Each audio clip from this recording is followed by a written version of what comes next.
Is that Juul with marijuana or No, Juul? it's a Juul with nicotine. Oh. And yeah, I guess I am a nicotine addict sometimes. Yeah. How long have you been doing that? A little while. But The thing is, you don't smoke cigarettes, do you? I That could roughen up that voice, kid. I know, it's so bad. Careful. Well, this isn't good for my voice Very either. careful. I know. I think that's basically going to just kill your body. I think it's going to mess up your voice. I think it's just going to I have kill rules. your Like, I'm going to put neurons. this down in like a week, and then I'll just be away. No more. I think it's probably better. You know, better there's a than a problem. cigarette. It gets demonized. When something gets demonized, I have to say, okay, are they demonizing this because it's actually bad, or are they demonizing this because it's a threat to profits for an established company that has a shit ton of money? One of the things that I talked to Adam Curry. You know Adam Curry? Okay. Yes. You I know who love he is? No Agenda. He's the best. Yeah, He's the I'm a big podfather. fan. I really like him a lot. If not for him, none of this would be And possible. John C. Dvorak. I like they're great. when they have their little fights. Well, they're super smart fan, guys, though. and Adam is a good friend. I love him to death. Awesome. I love him to death. And Oh my God. He's one of the reasons why I came here. Like talking to him, he's so smart. When he was high on Austin, I was like, okay, maybe he's on something. This episode is brought to you by. But anyway, he talked to me about this, and he said a lot of this was based on a bunch of people who died, a group of kids that died from bad e-cigarettes that were actually marijuana cigarettes. Oh, does he smokes these things, right? I do not know if he does that I feel anymore. like He may have in the past. Remember. I'm not exactly sure. He smokes a lot of weed, though. I'll tell you that. Good for him. That motherfucker could throw down. See if you can find what that story was, Jamie. There were e-cigarette, but it was e-weed. And so they were attributing it to vaping. They were saying all these kids died from vaping. And he's like, no. It was a small group of kids that died because there was a tainted product. And he said, I don't think I'm paraphrasing him. I think he was saying that it's one of those things, like we talked about earlier. It's either the outrage is because something is really, really dangerous, or the outrage is because something threatens profits of something else. And I should just, out of the way, I'm 100% in favor of you buying cigarettes. Oh, wow. I smoke cigars. I think you should I drink whiskey. It's not good for you. When the mood strikes, I'll buy a pack, and then I'll go months without smoking. It's just like a thing about...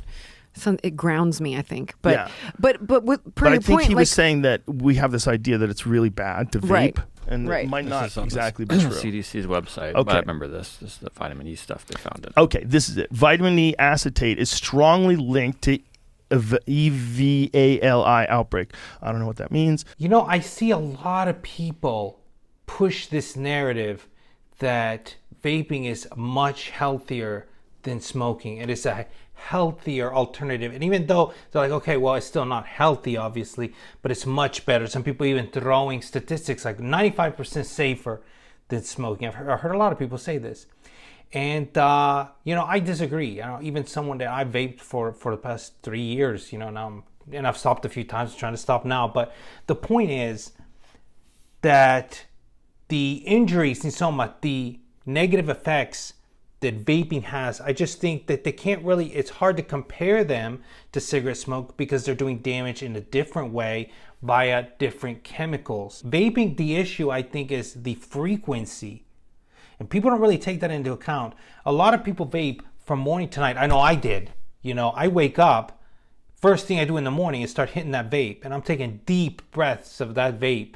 And there is always, over time, a certain amount of that liquid that eventually, now and then, will get in your mouth. Happens to everybody, happens to any make that you have, Like sometimes I even have to hit it through the shirt, And it's because now and then it'll leak a little bit, things will happen. This is with the refillable cartridges or the ones that are prepackaged. It just happens.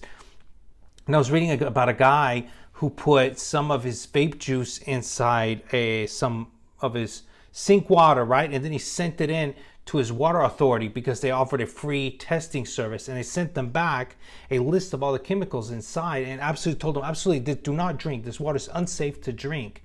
After he had just put a tiny drop of that vape juice in there, it means that those chemicals are unsafe to be consumed. The idea is, but you're not consuming them, right? You're vaporizing them. But like I said, eventually some of that stuff is getting in your mouth, and I would not be surprised if it can, it's carcinogenic or whatever, and could cause cancer of the throat or give you issues. And like I said, it's that daily use. But if we say we ignored all of the different strange ass chemicals that are in vape juice. The point is that the vape, and specifically also nicotine, causes your blood pressure to rise. It's a vasoconstrictor. It causes your veins to contract, and it rises your blood pressure, and it rises your heart rate every time, right? Every time you hit it. I've done the test. I mean, it's a medical fact, but you can test it upon yourself. If you're sitting down, take your BP, take your resting heart rate, you hit the vape, or you smoke a cigarette, you'll see your heart rate shoots up for a certain amount of time and blood pressure before retreating. Now think of the effects if you're smoking a vape throughout the entire day. That alone is having a really bad impact on your health. I like to think of the heart and, it's like a muscle. It's got a certain amount of beats in it, and if you're in like the ideal situation in which you don't drink, you don't smoke, there's no pollution, you exercise, all this stuff, let's say like this perfect heaven, you have, say, I don't know how many, certain amount of million or billion beats. This is your heart, that's how many it can do. Then everything you do in your life reduces that amount of beats. Now, if your resting heart rate, like my resting heart rate right now is around 60. When I smoke, it's in the high 70s, even when I'm sitting down. Sometimes hitting 80, sometimes even 90. That is like a 20% rise in your heart rate throughout the entire day. I don't want to make this video too long, but you see where I'm going with this, is that your heart is working harder and not smarter just to deal with the vasoconstricting effects of nicotine, and it's just prolonged. You're just giving your heart a hard time. A lot of people don't think about this, but it stacks up over time. And I just don't see, even from that side, people arguing, oh, well, it's not as bad. It's like, man, listen, you should think of it just as bad as smoking, just to be on the safe side, because the reality is you vape way more than you smoke. And we just don't have a lot of data. We don't have a lot of long-term data. But mark my words, I think that when we do, it's going to come out that it's bad. So the safest thing you can do is not smoke or do the vape. So that's my opinion. What do you guys think? Again, it is what it is.